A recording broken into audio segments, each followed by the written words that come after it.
হাদি সাহারা রুষার মরুতে আবে জমজম পানি, হাদি আজাদের হাসান হোসেন জান্নাতি ফুলদানি, হাদি ইতিহাস পাখি আবাবিল মুসার হাতের লাঠি, হাদি ওমরের অর্ধজাহান মোড়ানো শীতল পাটি, হাদি গোলাপের মাতাল গন্ধ খোলাফায়ে রাশেদার, হাদি উত্তাল সাগর জোয়ার আল্লাহু আকবার।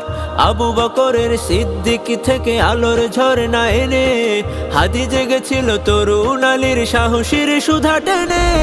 হাদি আবার পর্দা সরাই